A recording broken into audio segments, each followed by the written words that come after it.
egg. That was so, Oh God.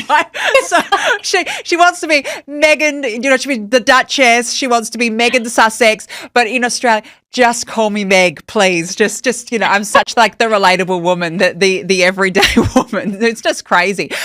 Now Prince Harry is reportedly very sad that Prince Archie and Princess Lilibet are missing out on life with the rest of their family, and that the extensive family network that their cousins are enjoying, while his children aren't.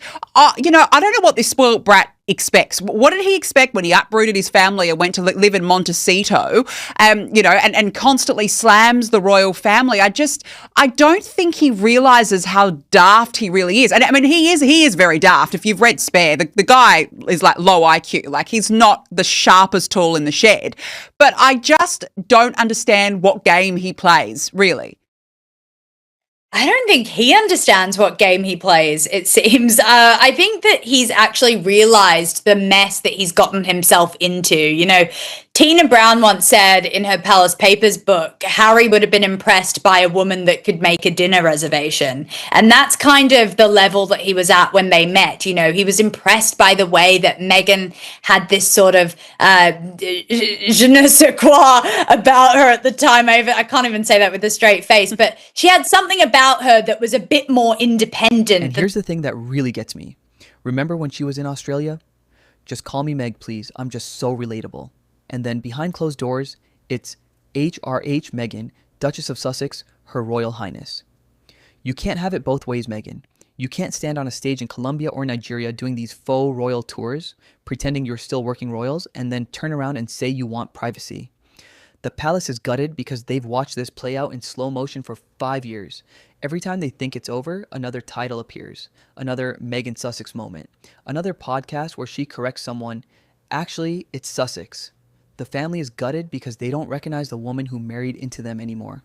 And frankly, I don't think she ever wanted to be recognized. She wanted the platform, the status, the Instagrammable royal aesthetic, but not the duty. And I was also seeing, Samara, that she's apparently so desperate that she's considering reclaiming her short-lived title as a princess and wants that royal status restored. I mean, when her and the Spare were traipsing about Australia, they were obsessed with using the Duke and Duchess of Sussex everywhere, because I feel like that to them gives them some sort of a status, even though I don't know why they've still got those titles.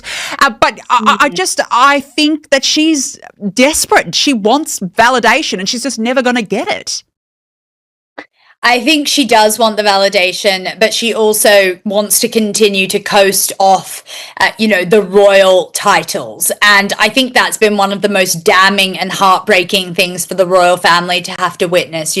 Her secretly using some of the titles in letter headings and then them finding out about it because she sent a fruit basket to a podcaster friend and used the HRH. And, it's not Meghan Markle, it's Meghan Sussex now. The infamous turn of phrase that she uttered to Mindy Kaling, and then sort of was quite strong about everyone calling her Meghan Sussex, which never quite tacked on. She's obsessed with the royal family, and she's obsessed, as you said, with the cash grab that she can make off it. And I think you're seeing with these faux royal tours the way that she wants to foray back into the royal family, but in a way that she can have her cake and eat it too. In a way that, as I've always said, they are gig economy royals where they want to work 3 days a week and then float back into California.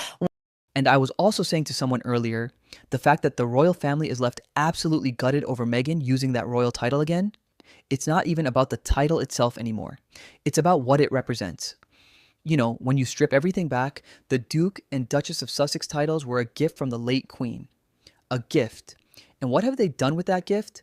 They've weaponized it, they've commercialized it, they've put it on letterheads, on fruit baskets sent to podcasters, on website headers, on Netflix credits.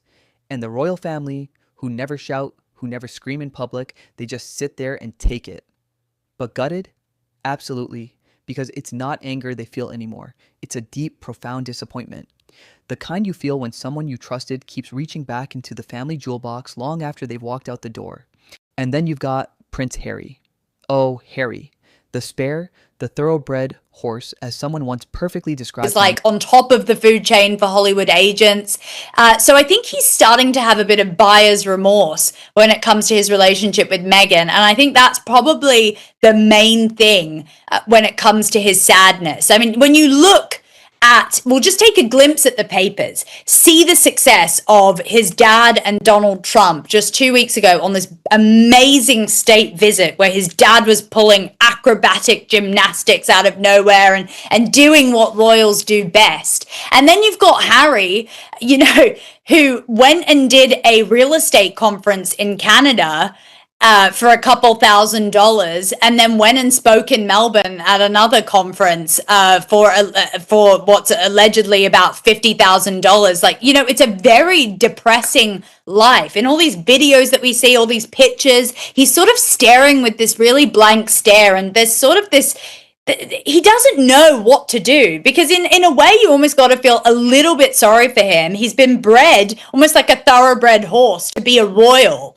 And he's been plucked out of that life and placed into a very foreign atmosphere, one that Meghan is really comfortable in but rejected by. And I think that's where the tensions lie, and many have been now reported. And I was also saying to someone earlier, the fact that the royal family is left absolutely gutted over Meghan using that royal title again, it's not even about the title itself anymore. It's about what it represents. When you strip everything back, the Duke and Duchess of Sussex titles were a gift from the late Queen. A gift. And what have they done with that gift? They've weaponized it. They've commercialized it. They've put it on letterheads, on fruit baskets sent to podcasters, on website headers, on Netflix credits. And the royal family, who never shout, who never scream in public, they just sit there and take it. But gutted? Absolutely. Because it's not anger they feel anymore. It's a deep, profound disappointment. The kind you feel when someone you trusted keeps reaching back into the family jewel box long after they've walked out the door. I'm the monarch, and William has been there for him. Harry has been absolutely nowhere. Samara Gill, wonderful to have you on as always. We love having you on the show. Thank you so much for joining me. My pleasure, Danica. Thank you so much. He doesn't want to be reminded of the dark cloud of Harry and Meghan that has been sort of presiding over the last 5 years since Megxit. No, you're absolutely spot on. It is a sad state of affairs, and you're right. I mean, the king has been through so much. He had a mountain to climb very early on when he became the monarch, and William has been there for him. Harry has been absolutely nowhere. And here's the thing that really gets no. You're absolutely spot on if you're thinking this is a sad state of affairs. The king had a mountain to climb the moment he became monarch. And who was there? William, Catherine, the Princess of Wales, standing strong despite her own health battles. Harry, absolutely nowhere. Samara, I'll say it plainly, the royal family is gutted, not because they hate Meghan, not because they want revenge, but because they loved Harry. They welcomed Meghan. They gave her a wedding, a title, a platform, a family.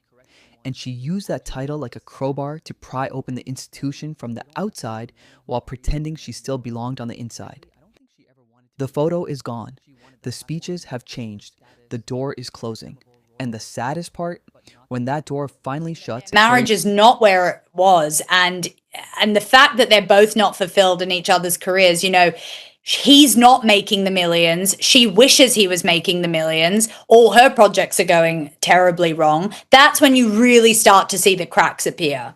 Yeah, and I also think that he's on the lead. Whatever Meghan wants, Harry does. So I do agree in that sense. Like, I have a degree of sympathy for him, but I don't think that he's helped himself at all. I think he's just as pathetic and woeful, and he just give the guy a microphone and he'll attack the royal family. It's his whole brand now. It's ridiculous.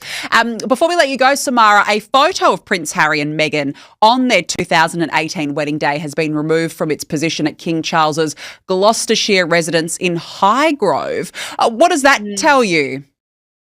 Look, I mean, removing a royal photo in royal life is sort of a declaration of war, I would say. The royal family, they don't shout it, but they do freeze you out quite politely. And the symbolism of that is subtle, but it's quite brutal. I think it's very interesting to see the way that the king even though I think he is heartbroken about the way that things have gone with his second son. I think now, because of all the drama and chaos that they've been causing, Meghan and Harry have been causing Charles, especially while he was battling with cancer, I think this is sort of end game now. You know, when you see in his speeches, even just recently, he only ever references William and Catherine. And that is because those are the people who stood by him during very hard times. And I think the entire royal family has to gather together right now and be strong. And unfortunately, Harry is the one who's been trying to pull that apart for years, and the constant lawsuits, the battle for private protection on the taxpayer dollar, the way that every time they see him, they can't be sure. Let me tell you what being gutted actually looks like in royal life. You saw it when that wedding photo was removed from King Charles's residence at Highgrove. You saw it in the speeches where he only mentions William and Catherine now, not Harry, not Meghan, not Archie, not Lilibet. Because in royal circles, silence is the loudest thing you can hear. Removing a photo? That's not petty. That's a declaration of war without firing a single shot.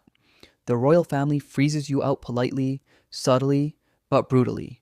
And the fact that they've had to do that to their own son, to their own daughter-in-law, to their own grandchildren, that guts them.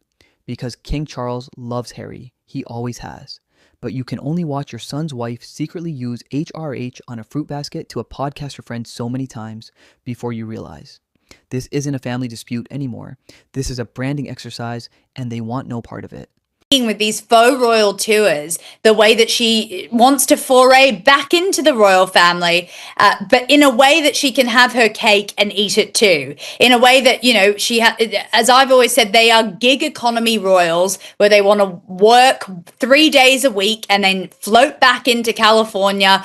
And I think you'll see. And then you've got Prince Harry. Oh, Harry. The spare, the thoroughbred horse, as someone once perfectly described him, bred from birth to serve the crown. And now look at him, staring blankly at real estate conferences in Canada, speaking at random corporate events for $50,000. His father, the king, battling cancer, and where is Harry? He's nowhere to be seen. The royal family is gutted because they've watched a boy they raised. Thank you for watching. Do like, subscribe, and turn on the notifications bell for more royal teas.